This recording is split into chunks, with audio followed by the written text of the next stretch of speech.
Hello, dears. Welcome back to Meghana Ganesh YouTube channel. This is my first mini vlog. ಎಲ್ಲಿ ಹೋಗ್ತೀನಿ ಅಂತ ನೋಡೋಣ ಬನ್ನಿ. ಮನೆಯಿಂದ ಮೆಟ್ರೋ ಸ್ಟೇಷನ್ವರೆಗೂ ಬಂದು ಮೆಟ್ರೋ ಹತ್ಕೊಂಡು ಒಂದು ಸ್ಪಾಟಲ್ಲಿ ಊಟ ಮಾಡಿ ಕಾಫಿ ಕುಡಿಬೇಕು ಅಂತ ಬಂದೆ. ಅದಕ್ಕೆ ನಾನಿವತ್ತು ಸೊಗಡು ಹೋಟೆಲ್ಗೆ ಬಂದಿದ್ದೀನಿ. ತುಂಬ ಜನ ಇದ್ದರು ಹೋಟೆಲಲ್ಲಿ. ನಾನು ಕಾಫಿ ಮಾತ್ರ ಕುಡ್ಕೊಂಡು ನೆಕ್ಸ್ಟ್ ಎಲ್ಲಿ ಹೋಗಬೇಕು ಅಂತ ನೋಡೋಣ. ಕಾಫಿ ಕುಡಿತಾ ಆಟೋದಲ್ಲಿ ಹೋಗೋದಾ ಇಲ್ಲ ಮೆಟ್ರೋದಲ್ಲಿ ಹೋಗೋದಾ ಅಂತ ಯೋಚನೆ ಮಾಡ್ತಾಯಿದ್ದೆ. ಫೈನಲಿ ಡಿಸೈಡ್ ಮಾಡಿ ಆಟೋದಲ್ಲೇ ಹೋಗೋಣ ಅಂತ ಆಟೋನ ಬುಕ್ ಮಾಡ್ತಾಯಿದ್ದೀನಿ. ಆಟೋ ಬುಕ್ ಮಾಡ್ತಿದ್ರೆ ನನ್ನ ಸ್ಟುಪಿಡ್ ಫ್ರೆಂಡ್ ನನ್ನ ವೀಡಿಯೋ ಮಾಡ್ತಾಯಿದ್ಲು. ಆಟೋ ಬಂತು. ಈಗ ನಾವು ಎಲ್ಲಿ ಹೋಗ್ತಾ ಇದ್ದೀವಿ ಅಂದರೆ ದೇವಸ್ಥಾನಕ್ಕೆ, ಕಾಡೇಸಿದ್ದಿ ಆಂಜನೇಯ ದೇವಸ್ಥಾನ ಗಿರಿನಗರದಲ್ಲಿರೋದು. ಹೋಗೋಣ ಬನ್ನಿ. ಹೀಗೆ ಆಟೋದಲ್ಲಿ ಹೋಗ್ತಿರ್ಬೇಕಾದ್ರೆ ನಾನು ಮತ್ತು ನನ್ನ ಫ್ರೆಂಡ್ ಇಬ್ಬರು ಡಿಸ್ಕಸ್ ಮಾಡ್ತಾಯಿದ್ವಿ. ಈ ಟೆಂಪಲಲ್ಲಿ 14 ದಿನ ಕಾಯಿ ಕಟ್ಟಿ ದೇವ್ರಿಗೆ ವ್ರತ ಮಾಡಿದ್ರೆ ನಾವು ಅಂದ್ಕೊಂಡಿರೋದೆಲ್ಲ ಆಗುತ್ತಂತೆ. ನೀವು ಯಾರ್ಯಾರು ಆ ಥರ ಎಲ್ಲ ಮಾಡಿದ್ದೀರಾ? ನಿಮ್ದು ಯಾರ್ದು ಆ್ಯಂಬಿಷನ್ ನೀವು ಅಂದ್ಕೊಂಡಿದ್ದಾಗಿದೆ ಅಂತ ಇದೆಯೋ ಅವರೆಲ್ಲ ಕಮೆಂಟ್ ಬಾಕ್ಸಲ್ಲಿ ತಿಳಿಸಿ. ನನಗೆ ನನ್ನ ಫ್ರೆಂಡ್ಗಿಬ್ರಿಗೂ ಸಾಂಗ್ಸ್ ಕೇಳೋದಂದರೆ ತುಂಬ ಇಷ್ಟ. ಸೊ ನಾವಿಬ್ಬರು ಚೆನ್ನಾಗಿರೋ ಸಾಂಗ್ಸ್ ಎಲ್ಲ ಕೇಳಿಕೊಂಡು ಒಳ್ಳೆ ಟೈಮ್ ಪಾಸ್ ಮಾಡಿಕೊಂಡು ಟೆಂಪಲ್ ಹತ್ರ ರೀಚ್ ಆದ್ವಿ.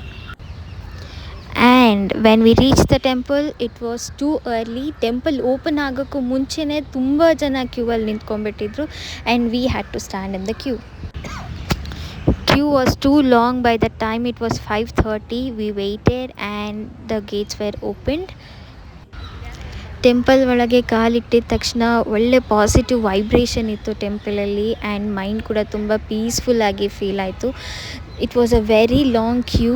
ಟೆಂಪಲ್ ಒಳಗೂ ಕೂಡ ದೇವ್ರ ದರ್ಶನಕ್ಕೆ ತುಂಬ ಜನ ನಿಂತಿದ್ದರು. ಅದೆಲ್ಲ ಆದಮೇಲೆ I spent around 1 hour inside the temple. ತುಂಬ ಪಾಸಿಟಿವ್ ಆಗಿತ್ತು. ನೀವೆಲ್ಲರೂ ಕೂಡ ದೇವಸ್ಥಾನಕ್ಕೆ ಬನ್ನಿ, ದೇವಸ್ಥಾನ ನೋಡಿ.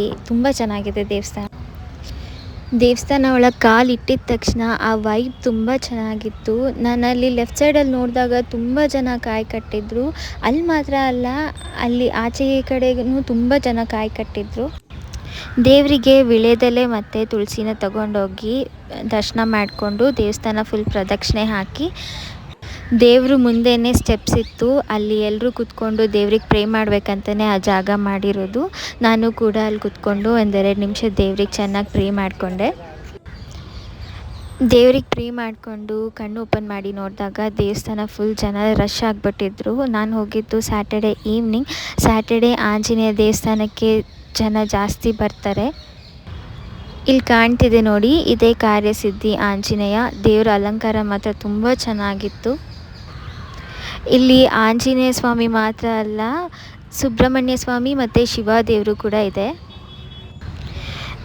ದೇವರು ಎಲ್ರಿಗೂ ಒಳ್ಳೇದು ಮಾಡಲಿ ಅಂತ ಪ್ರೇ ಮಾಡಿಕೊಂಡು ದೇವಸ್ಥಾನದಲ್ಲಿ ಪ್ರಸಾದ ತಗೊಂಡು ಮನೆಗೆ ಹೊರಟೆ.